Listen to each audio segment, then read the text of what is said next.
Welcome to Leading with Curiosity. Command and control leadership is dead. We interview leaders, entrepreneurs, and executive coaches challenging old paradigms and fostering cutting-edge leadership. Here's your host, certified executive coach, Nate Leslie. Hey listeners, thanks for tuning in. My guest today, Ilene Schaffer, is the CEO of Silicon Valley Change. We met in a breakout group and we connected, and I just thought I need to have Ilene on this show.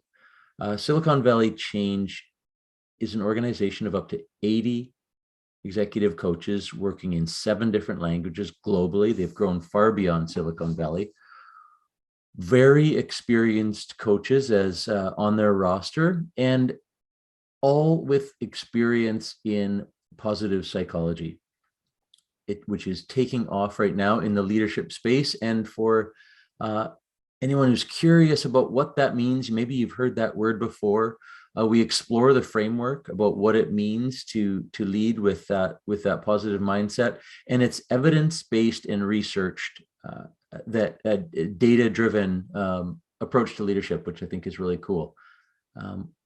We explore how this great resignation that's going on right now in organizations can instead become a great opportunity, starting with finding what is right about the people in your organization. She's really well spoken. She has decades of coaching experience. And if you're interested in this idea of strengths-based leadership, positive psychology, and how to create opportunity from these challenging times, then I think this is the right episode for you. Thanks for tuning in. I appreciate you, and enjoy. Ilene Schaffer, welcome to Leading with Curiosity. Nate, it's great to be here. Thank you for inviting me. You know, you and I met in a Zoom room a couple of months ago at the International Coach Federation virtual conference, where there was 2,000 coaches in 80 countries around the world. And yeah, we had a brief but nice chat, and we felt like connecting would be a good idea. And here we are. I am so glad we reached out after. You know, you never know with something so large if you're going to meet somebody, but I felt like we need to talk more. So I'm glad we did. Right on. And here we are. We've got about half an hour. Just tell the listeners a little bit about literally where you are and what you're up to in your organization. Absolutely. So literally, I'm in San Diego, California. And I'm an executive coach and work for a company. I lead a company of executive coaches. It's called Silicon Valley Change Executive Coaching. So while the company was born in Northern California in the Silicon Valley area, we serve clients globally in a variety of languages and have a little over 80 coaches on our bench. Wow. And you're a PCC, which to the listeners is that might not know, it's well over 500 hours of coaching and beyond, and it's a significant benchmark. Tell us a little bit more about the range of coaches then that you have on your bench. Oh, absolutely. So yes, I actually, just backing up real quickly, I started as a coach I started as a coach privately, as many of us do, and coached for about 20 years. That's where I started gaining hours to become certified, and then joined this company a couple of years ago as an executive coach. And then just in March started as the CEO of the company. And the coaches on our team, we have coaches globally now covering 7 languages, which is pretty cool, and continuing to add on languages as our clients have needs. And our coaches all come with one common thread, and actually I'm going to say 3 common threads. Okay. The one is more a theme, and that's we all have a background and expertise in positive psychology. And so that really is woven through all the work that we do. And that's the study of what's right with people and how do we help individuals and organizations flourish. And so it's the study of strengths, well-being, and how do we get more of that from people. So that's one. The other is all of our coaches have a minimum of 10 years of experience coaching. So prior to becoming a coach with us, since we're really coaching senior leaders, we want to make sure that they have an expertise in coaching and are ready for that level of coaching. And then lastly, they also come with, I would say, a minimum actually of 10 years of professional experience, of high level professional experience before becoming a coach. So those are kind of the three pillars: the positive psychology, being very well experienced as a coach, and then having a high level individual professional experience as well. So they can have that lens as they're coaching. Yeah. Wow. That is a qualified group of individuals around the globe. Well done. Maintaining that highest standard. Where does that show up in paying dividends, with your clients? Yeah, I would say it shows up obviously in the one-to-one interactions. It shows up in terms of the results of what they can accomplish with a client. Not having, I think one of the things, as you and I both know as coaches, is so much of what we're doing, we're not advising, we're not consulting, but we are knowing how to ask the right questions and help our clients arrive at the right answers. And I think with that kind of experience, the coaches really know what questions to ask at the right time so that the client can really uncover where they need to go next. And I think it's funny because you always think if you can direct somebody someplace, that means that you really have a skill set to be able to direct them and lead them. And that's the opposite of what we want to be doing in coaching, right? We want the client to be able to ultimately lead themselves where they need to go. And so the higher the skill set of the coach, I think you start to see that more and more. I often joke I'm competitive, a former athlete, and I think at the end of every coaching conversation could pick it apart if I wanted to. Oh, I should have asked this, or I might have done this differently, if I had a do-over. And with that time, with logging those hours, with the years that go by, working with leaders, that's where the wisdom comes from, right? And so while most of us likely reflect on the conversation as a practice of getting better at it, it's that just like anything, with time and practice comes wisdom to craft deeper, more meaningful, more appropriate questions. Would you agree with that? I see you nod. Absolutely. I'm definitely nodding yes. And I think there are some phenomenal coaches who are brand new. Innately, they just shine. And so I don't want to take away from that too. And I would say, as we like to do with our clients, I'd like to do it with ourselves, is we embrace a growth mindset. So that growth happens over time. And as you so beautifully said, so comes that wisdom. You emphasized and. I have a sense that you like and instead of but, and that might just work in with the positive psychology. Did I pick up on that one? You got I love it. Absolutely. It's funny. I was just working with a client the other day, and I was saying that. I said, how could we use an and here instead of a but, or instead of an or? When I share that with people who haven't heard it before, they normally go, what was that? So let's just take it back a step. Just share, as though I never mentioned it. Share insight that might help the listener on the powerful use of and. Yeah, I like using and so it doesn't discount. So sometimes for example, let's use a new coach versus an experienced one. If it's an either or, it could discount the newer coach.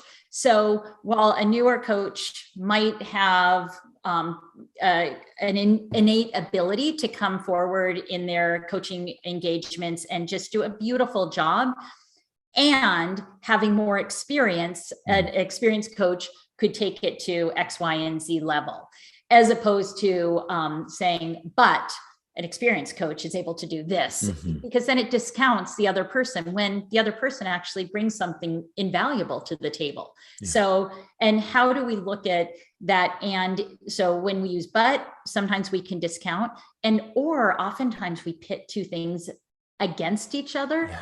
It's like, you have to pick this or this. What would a solution look like that might incorporate both those things? And that's where you get into that and. Yeah. The but discounts, and the and actually acknowledges the work that's gotten you from a 0 to say a 3. You're on your way to a 6, perhaps, right? And all the Yeah. good things. I Love also that. caught you say, we're trying to figure out what's right with people. That might be our segue into the positive psychology approach. I love it. Yes. Go for yes, it. Yes. So, yes. And so, with what's right with people, that is where we bring in the positive psychology. And I know you and I were touching bases a little bit on just one thing our clients are feeling in such a huge way is this great resignation and people leaving and trying to recruit, trying to retain. And I really started to think about how might we use positive psychology to look at this as what's our great opportunity here instead of the great resignation, or it might be the great resignation and the great opportunity. And what's right. So when you might be listening, thinking, what's right? There's nothing right. We're losing employees left and right.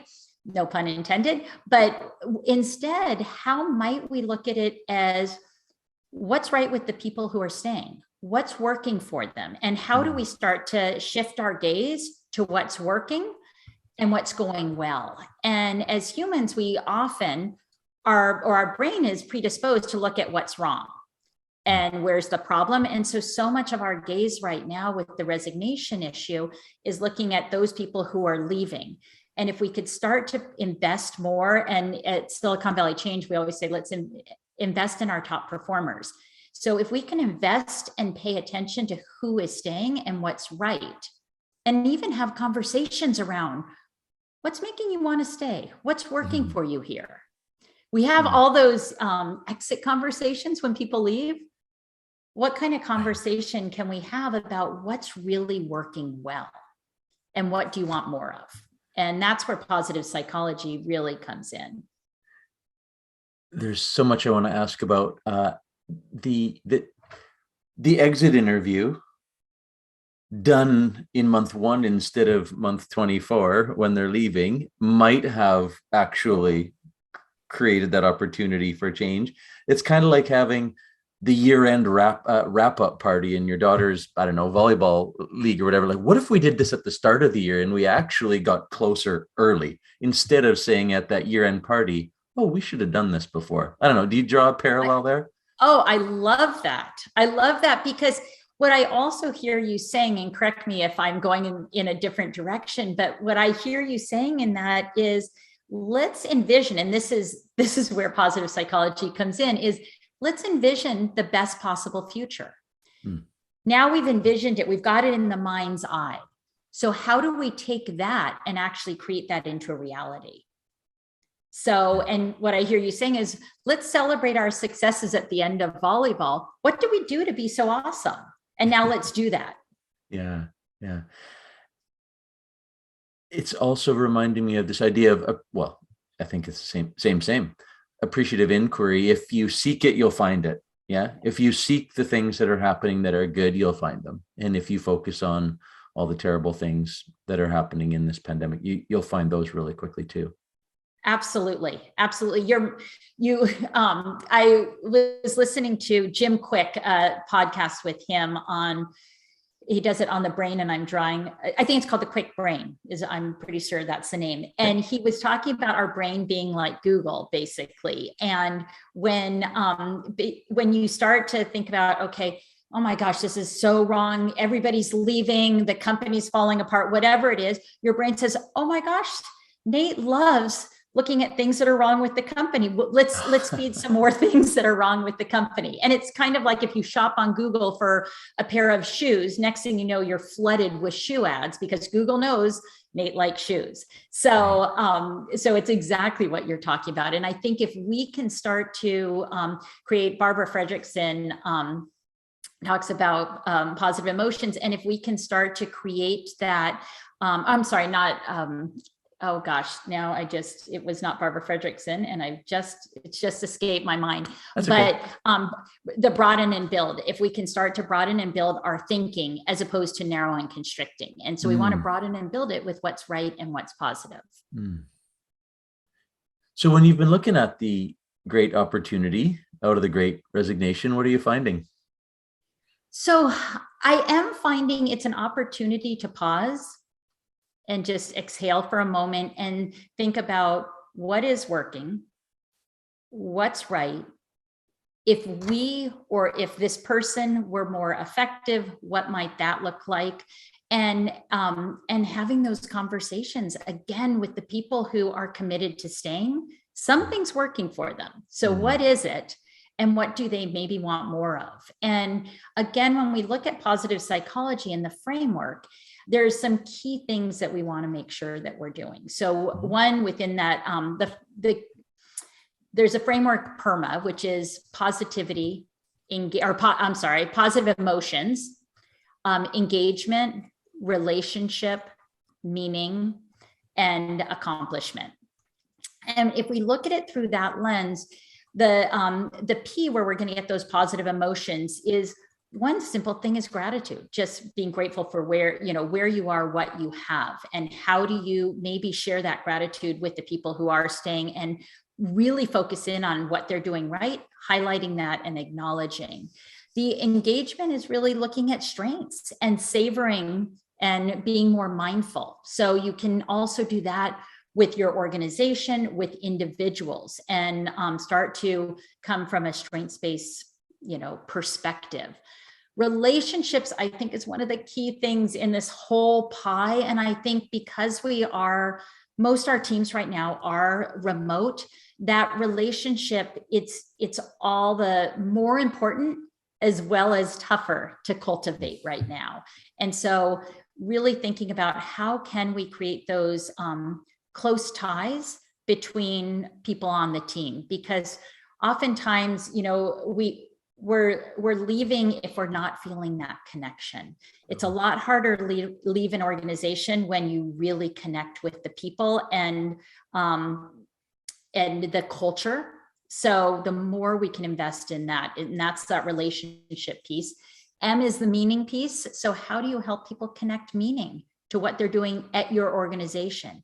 And not only within their specific job, but also within the company culture and the company mission. So is the mission clear? And how do you connect meaning to that? And then accomplishment is that goal setting and having a sense of hope as well. So those are I'm using that framework for how we might be able to look at this as an opportunity to move forward. That was a lot to throw your way.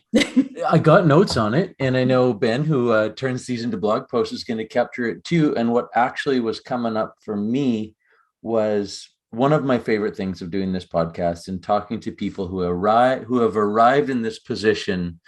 I use these words carefully, to not deserve to be on this podcast, who will add value to this podcast. So many common themes come up. We all bringing our frameworks we're trained in, or things that have caught our interest, people that we follow and that influence the way we see things. And that framework of positive emotion, engagement, relationships, meaning, and accomplishment could layer right on top of some of the 360 tools that I use, whether it's Supporting Lines Institute here in Vancouver, where on the high performance index, where we can sort of measure that across 10 people or 10,000 people, to the LPI 360. I just finished their training the other day. These sort of the tactical ways that a leader shows up, or the frequency of behavior. If a leader does these 20 or 30 things often, it will result in positive emotion, deeper engagement, stronger relationships, connecting meaning to the work that they're doing, and of course, accomplishment, achieving more goals than you would have if you just ignored all of that. Boom. Should we stop? You got it. Well, and I'd imagine also as a professional athlete, you so can connect to this whole model and see where this was, that's how you probably got so far for so long in your career prior to becoming a coach. Yeah. Yes and no. And the work I do with the Supporting Lines Institute here, where we call this high performance leadership. You call it positive psychology. they live together, like to perform at a high standard, to get people to learn from their own experience, engage deeper in their work, and achieve more than they otherwise would have. That should be exactly what an Olympian is doing. One of the things that drew me to executive coaching is, as an athlete, I saw it. Shout out to all the incredible coaches that I had, and I saw it in action where you really felt these things. I also saw so many occasions, and sport is coming out of yeah, there's some coaches in headlines these days. There's a cultural transformation that's happening where a lot of this was not happening, and in fact was buried to the public's awareness. Yeah. And athletes were able to thrive in spite of the fact a lot of this didn't happen. In fact, there was I grew up in the 90s, went through it in the 90s, early 2000s, where if you had a certain type of coach, you felt connected. They were a player's coach. If you had another type of coach, which was very popular, you bonded with your team to win in spite of the a-hole coach that you had. Yeah. And that is still alive and well. But and we would say, I said this the other day when a headline came out about a coach, that was happening all around us. And we would say, imagine if this thing happened in a real job. We didn't take our profession as a real job, right? We were living on cloud nine, getting to do it as a living. But yeah, so there's a new way forward, and some sport coaches are leading the charge and shining a light on all the amazing things that can really get an athlete to perform at a high standard. And there are others who are getting called out for what is no longer tolerated behavior. Yeah, well, and I think that parallels. I love how you kind of are able to articulate both sides and the experience that's happening simultaneously. And I think that's true in organizations, right? The old style of leadership, and isn't that the title of your pod? What's the title of your podcast again? Well, Leading with Curiosity, Command and Control Leadership is Dead. Yeah. Boom.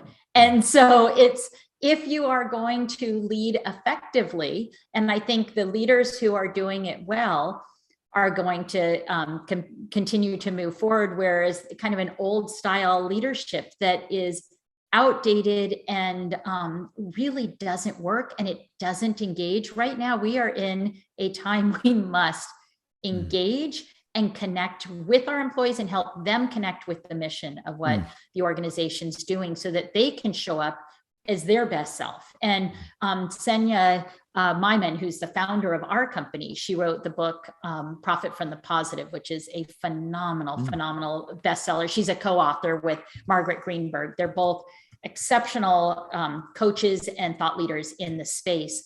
And literally, Profit from the Positive, I think if organizations can start to realize how they can profit from having a different style leadership, it will make a sustainable and transformational impact on their teams and organizations. Here's how logical it can be. Sometimes when we highlight or shine a light on these things, there just isn't an option. We're in the middle of a great resignation. People are leaving for a variety of reasons. One, in part, because often they can, live in San Diego and work for a company in Vancouver, as just an example. Yeah. And you're wondering if the command and control archaic leadership style might be able to retain people, or might that just push people away? It's if you're thinking about what is right about your organization, being scared of my boss is not one of them, right? Right.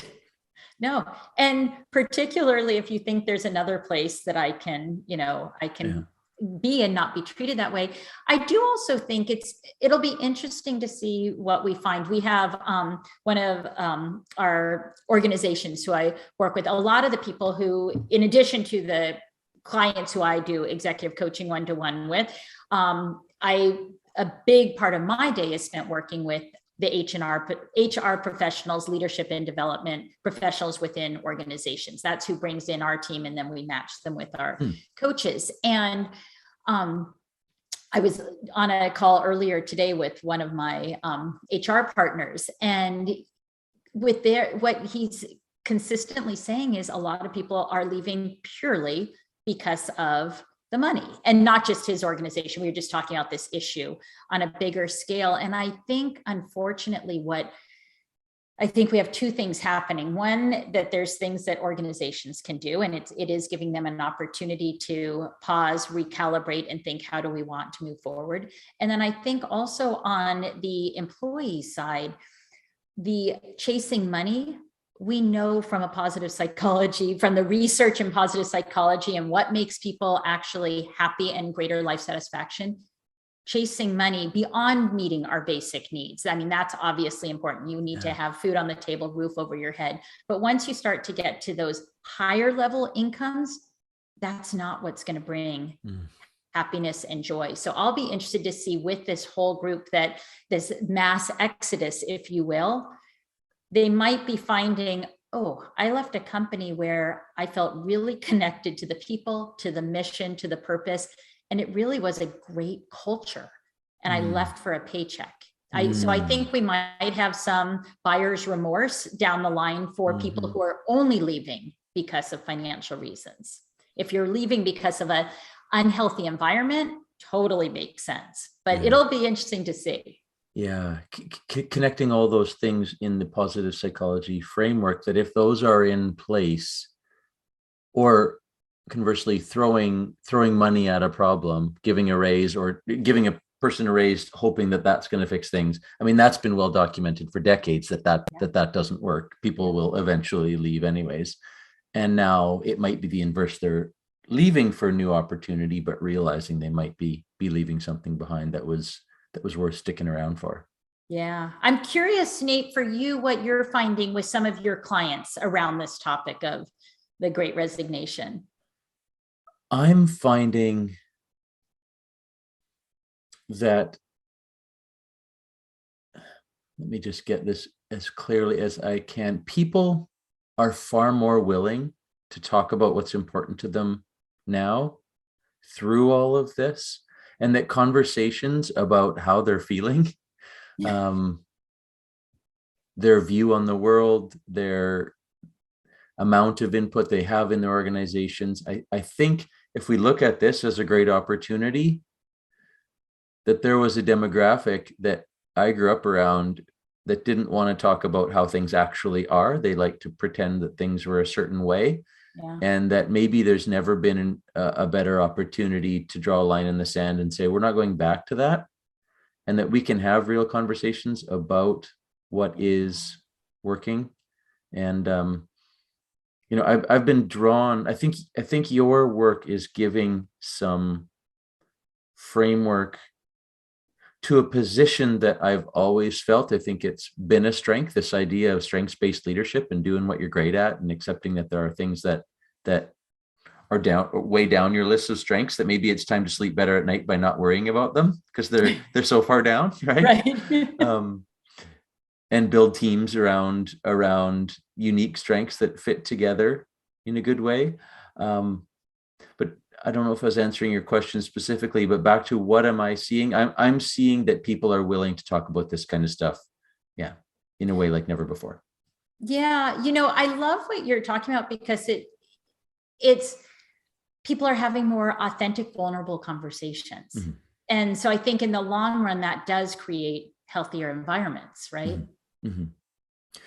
Yeah, that's one of those, put the two beside each other and there's no argument to be made for the other. Like, keep it in and bottle it up and hope no one notices and pretend it's not happening. And have it explode at some point. Yeah, exactly. Tried that. Society tried that, right? In particular, men, if I were to gender stereotype, which you got to be careful of, but I have had conversations. I use that as an anecdotal example. I've had conversations with many men, clients or colleagues, who are willing to say, hey, let's talk about this. Yeah. I think it's interesting, because I do think we are moving from, and particularly with this new generation of leaders coming up, I think we're we're dropping some of the pretenses, dropping some of the boundaries around conversations. So we're in an interesting time of change. My background, in addition to positive psychology and executive coaching, is my graduate work is counseling psychology and life transitions specifically. And we are in such a huge time of transition. And so just weaving it all together, it's if I weren't living through it, I'd find it super interesting as an experiment. I guess it's fun to live through too, but it's definitely an interesting time of change for all of us, right? Gosh, with your background and what you're doing now and decades of experience coaching, it really seems like you're the right person for the role you're in right now. And I think they seem really lucky to have you. Thank you. I get such joy at getting to do what I do. I was telling someone the other day, I said, to wake up and have an opportunity to work with these HR partners who are, I love the connection with them, and the role they're playing is vital to their organization, and to be able to support them in that, I feel so lucky. And then with the coaches on our team, I feel like I learn and grow every single time I'm on a call with our coaches. I'm like taking notes. I feel lucky to be where I am right now. Yeah, I feel lucky that we met. I mean, how fun is that? Yeah. So, as I said to Nate right before, I said, I feel like everybody's making these new great friends virtually. How many people, if you step back and think about how many people have I met virtually since March 2020, it's significant. Yeah. People who I've never, ever met in person before, but you could just pick up their vibe and energy online. So and when you met them by phone in the past, you'd wonder what they look like, and now you wonder how tall they're going to be when you meet, right? It's funny you say that. So on our team, there's many of us who have only met virtually, even within Silicon Valley Change. And we finally had a conversation. How tall are you anyway? So, you better be allowed to ask your HR professionals. You better be allowed to ask that these days. Yes, I'm just trying to get to know you. Yeah. Yeah. Conversation did not lead with me. It was somebody else on the team. But it's not that it matters at all, but it's funny because there's something about that you just, to have a full 360 of who are these people. It's funny, but even I notice, and I don't know for yourself, just even over time, besides joking aside about, how tall are you or what have you, the level of questions and depth of questions I'm finding within our team. And I was just talking to another one of my clients. He was saying the same with his team, is they're just getting deeper and deeper as the time goes on. And I almost feel like, which brings the teams closer together. And I almost wonder if there's something with the virtual environment that, while it impacts our connection on some levels, again, there's that, and it allows there to be a deeper level of connection in different ways. It's a nice final thought as we navigate and look for opportunity in this new world order. We're going to leave it right there. Ilene Schaffer, thank you very much for your time. And people can check her out at svchange.com. Anything else you'd like to leave our listeners with?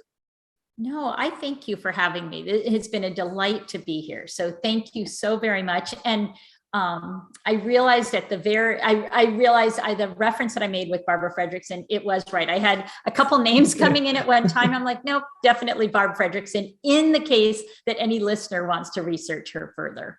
I had a feeling it would come full circle, right? Just when you don't need it in the moment. It's better than when, in the middle of sleeping and you pop up and say it was right. So now you don't have to worry about it. Okay, right on. Thanks for your time. Thank you. Thanks for listening to Leading with Curiosity. Please share, follow, and rate the show so that other leaders can make positive change in the world. Connect with Nate at nateleslie.ca. And remember, the brain behaves very differently when encouraged to think rather than told to listen.